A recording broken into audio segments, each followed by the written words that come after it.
Hello everyone, I am किशोर कारसेकर। तो इस video में हम बात करने वाले हैं मेडिकल एडमिशन प्रोसेस के लिए रिक्वायर्ड डॉक्यूमेंट्स क्या क्या लगने वाले हैं, इसके बारे में हम बात करेंगे। उसमें अगर देखा जाए तो हम यहाँ पे जो भी स्टूडेंट स्टेट ऑफ महाराष्ट्र में एडमिशन के लिए पार्टिसिपेट होने वाले हैं उनके बारे में यहाँ पे बात करेंगे।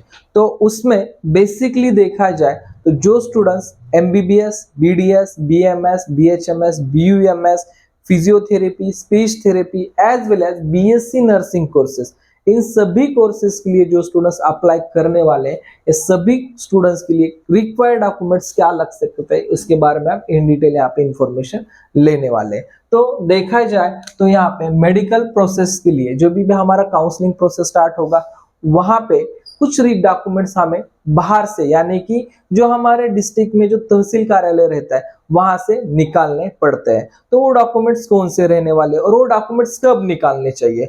तो बेसिकली जो स्टूडेंट्स अभी 2024 में बोर्ड एग्जाम दे चुके उन सभी स्टूडेंट्स को यहाँ पे 1 अप्रैल 2024 से आगे ही डॉक्यूमेंट्स यहाँ पे निकालने पड़ेंगे। और जो ऑलरेडी यहाँ पे बोर्ड दे चुके हैं और उनके पास कुछ डॉक्यूमेंट्स ऑलरेडी उन्होंने निकाले हैं, तो वो सभी स्टूडेंट्स को जो भी अपने डॉक्यूमेंट्स निकाले एक बार केयरफुली चेक करना पड़ेगा कि उस डॉक्यूमेंट्स की वैलिडिटी क्या है, वैलिड डेट क्या है वहां पे। क्योंकि बहुत सारे स्टूडेंट्स ऑलरेडी रिपीट करने वाले, वो स्टूडेंट्स पहले ही डॉक्यूमेंट्स निकालते हैं, लेकिन कुछ डॉक्यूमेंट्स की वैलिडिटी अगर देखा जाए तो वहां पे एक्सपायर हो चुकी होती है। तो आपको बी केयरफुली वहां पे चेक करना है। इन केस आपकी किसी डॉक्यूमेंट्स की यहाँ पे वैलिडिटी खत्म हो चुकी है तो आपको डॉक्यूमेंट्स 1 अप्रैल 2024 के आगे निकालना पड़ेगा। तो इस वीडियो में हम जानेंगे जो भी हमारा स्टेट ऑफ महाराष्ट्र में जो भी मेडिकल प्रोसेस के एडमिशन हो जाते हैं उसमें टोटल 100% सीट्स के एडमिशन यहाँ पे हो जाते हैं, लेकिन 85% हर स्टेट को यहाँ पे फिलअप करने के लिए मिलती है, ठीक है। और 15% जो सीट है वो सीट फिलअप करती है AIQ यानी कि MCC काउंसलिंग के थ्रू यहाँ पे फिलअप की जाती है। और बाकी की जो भी 85% की सीट है वो सीट फिलअप की जाती है जो भी स्टेट गवर्नमेंट अथॉरिटी है या स्टेट काउंसलिंग है वहां से वो प्रोसेस यानी कि वो प्रोसेस कंडक्ट करवाई जाती है, ठीक है। तो यहाँ पे हम देखेंगे मेडिकल रिजर्वेशन में यहाँ पे कौन कौन से रिजर्वेशंस रहते हैं और इन दिस वीडियो में हम बात करने वाले कैटेगरी रिजर्वेशन के बारे में। तो बेसिकली यहाँ पे कैटेगरी रिजर्वेशन कौन से रिजर्वेशन के अंडर आता है? तो देखा जाए यहाँ पे जो भी हमारा इंडिया का कॉन्स्टिट्यूशन है उस कॉन्स्टिट्यूशन रिजर्वेशन के अंडर हमारे कैटेगरी रिजर्वेशन आ जाते हैं। उसमें फर्स्ट रिजर्वेशन है कॉन्स्टिट्यूशनल रिजर्वेशन। इसमें जो भी कैटेगरी है महाराष्ट्र में open, EWS, OBC, NT1, NT2, NT3, BJDT, OBC और SBC, इतनी जो भी कैटेगरी वो सभी कैटेगरी का रिजर्वेशन हम यहाँ पे कॉन्स्टिट्यूशनल रिजर्वेशन में आ जाता है। जो भी अभी पैरेलल रिजर्वेशन इसमें हमारा डिफेंस रिजर्वेशन, MKB रिजर्वेशन यानी कि Maharashtra Karnataka border area reservation and last में हमारा हिली एरिया रिजर्वेशन, ये रिजर्वेशन आ जाते हैं हमारे पैरेलल रिजर्वेशन में। और लास्ट वन स्पेशल रिजर्वेशन। ये स्पेशल रिजर्वेशन ये जो रहता है ये सभी कैटेगरी के स्टूडेंट्स के लिए रहता है, यानी कि ओपन का है या जो भी बोर्ड पे कैटेगरी मेंशन है तो किसी भी कैटेगरी से हो उनके लिए सभी स्टूडेंट्स के लिए स्पेशल रिजर्वेशन रहता है। इस स्पेशल रिजर्वेशन में देखा जाए तो यहाँ पे PWD कैंडिडेट के लिए और बाद में ऑर्फन जो कैंडिडेट है उन कैंडिडेट के लिए ये रिजर्वेशन रहता है।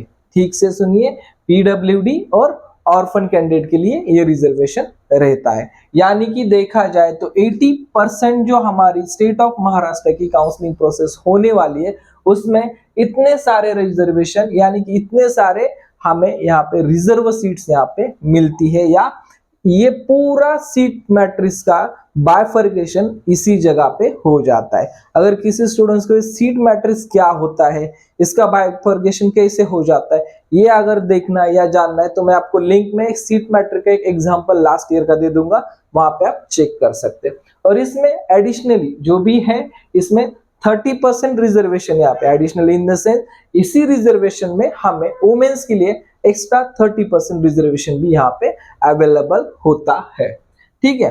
तो महाराष्ट्र में देखा जाए तो SC कैटेगरी है, ST कैटेगरी है, NT1, NT2, NT3, BJDT, OBC, SBC और EWS as well as general category.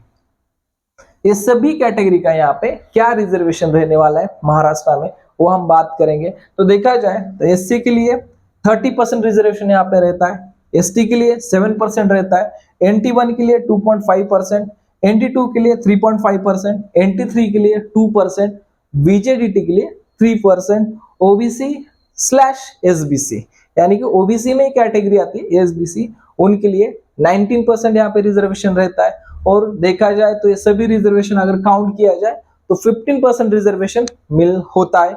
और इसके एडिशनली अगर देखा जाए तो ईडब्ल्यूएस का अलग से 10% रिजर्वेशन यहाँ पे अवेलेबल होता है, पर वो reservation only for government colleges के लिए होता है।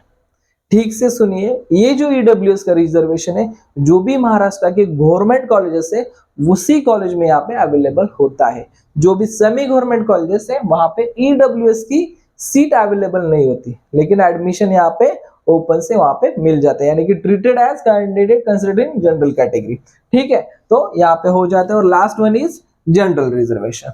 इतने सारे रिजर्वेशन हमें यहाँ पे होते हैं, और इन रिजर्वेशन की सभी रिजर्वेशन जितने भी मैंने अभी बोला है उसमें यहाँ पे 30% लेडीज का, यानी कि जो भी कैटेगरी है उस कैटेगरी में जो भी यहाँ पे बाइफर्केशन होके सीट आती है उसमें लेडीज के लिए 30% रिजर्वेशन रहता है। ठीक है, और इस कैटेगरी के अकॉर्डिंग अगर देखा जाए तो हम बात करते हैं एससी और एसटी कैटेगरी के लिए कौन से रिक्वायर्ड डॉक्यूमेंट्स लगने वाले हैं, जो भी हमें अपने जो डिस्ट्रिक्ट का तहसील कार्यालय वहां पे लग सकते। उसमें फर्स्ट डॉक्यूमेंट है, अगर आपको यहाँ पे आपकी कैटेगरी प्रूव करनी है, मेडिकल काउंसलिंग के टाइम आप जब डॉक्यूमेंट्स अपलोड करते हैं या फिजिकली वेरिफिकेशन के लिए जाते हैं और आपको लगता है कि मैं जिस कैटेगरी से यहाँ पे अप्लाई कर रहा हूँ उस कैटेगरी मुझे मेंशन या यहाँ पे प्रूव करने के लिए रिक्वायर्ड डॉक्यूमेंट्स क्या लगने वाले, तो यहाँ पे आपको अगर एससी एसटी कैंडिडेट है उनके लिए कास्ट सर्टिफिकेट यहाँ पे लगने वाला है।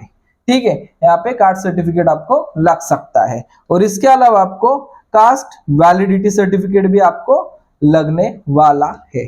ठीक है, caste certificate as well as caste validity, ये दो आपको सर्टिफिकेट यहाँ पे लगने वाला है। अगर आप थर्ड सर्टिफिकेट के बारे में अगर बात करते हैं तो थर्ड सर्टिफिकेट में आपको यहाँ पे जो भी आपका डिस्ट्रिक्ट है वहां से आपको डोमिसियल सर्टिफिकेट भी यहाँ पे लग सकता है। आपका जो भी डोमिसियल है और डोमिसियल सर्टिफिकेट भी आपको यहाँ पे निकालना पड़ेगा। ये यहाँ पे कैटेगरी में नहीं आएगा, ये आएगा आपके ऑल स्टूडेंट्स के लिए। जो भी यहाँ पे ऑल स्टूडेंट्स मेडिकल काउंसलिंग के लिए पार्टिसिपेट करने वाले इस सभी स्टूडेंट्स को अपना nationality as well as domicile certificate यहाँ पे निकालना पड़ता है। उसके बाद जो भी ये चार कैटेगरी है, NT1 या 5 category, NT1, NT2, NT3, BJDT, OBC और SBC, ये सभी कैटेगरी के लिए देखा जाए तो caste certificate as well as caste validity as well as यहाँ पे लगेगा नॉन क्रीमिलियर सर्टिफिकेट। ठीक है, आपको ये पुलिस स्टेशन से नहीं निकालना। यहाँ पे स्टूडेंट्स कंफ्यूज हो जाते हैं कि नॉन क्रिमिनल, हमने तो अभी कुछ क्राइम नहीं किया तो ये कौन सा सर्टिफिकेट है। Non criminal in the sense कि आपकी कैटेगरी और आपका इनकम ये दोनों का मेजरमेंट करके आपका नॉन क्रिमिनल सर्टिफिकेट निकलता है। तो आपका यहाँ पे जो इन कैटेगरी से आते हैं उन स्टूडेंट्स को एडिशनली यहाँ पे कास्ट सर्टिफिकेट, कास्ट वैलिडिटी, उसके साथ ही यहाँ पे नॉन क्रिमिनल सर्टिफिकेट निकालना पड़ता है ये अलग से। उसके साथ आपको यहाँ पे इनकम सर्टिफिकेट भी निकालना पड़ेगा। ये सभी डॉक्यूमेंट्स आपको यहाँ पे है आपके पास, तो आपको यहाँ पे category benefits as well as category से यहाँ पे सीट मिलेगी। अनअदरवाइज इसमें एक भी डॉक्यूमेंट्स अगर आपका मिसिंग है तो यहाँ पे आपको आपके जो भी कैटेगरी बेनिफिट है वो नहीं मिल सकते हैं।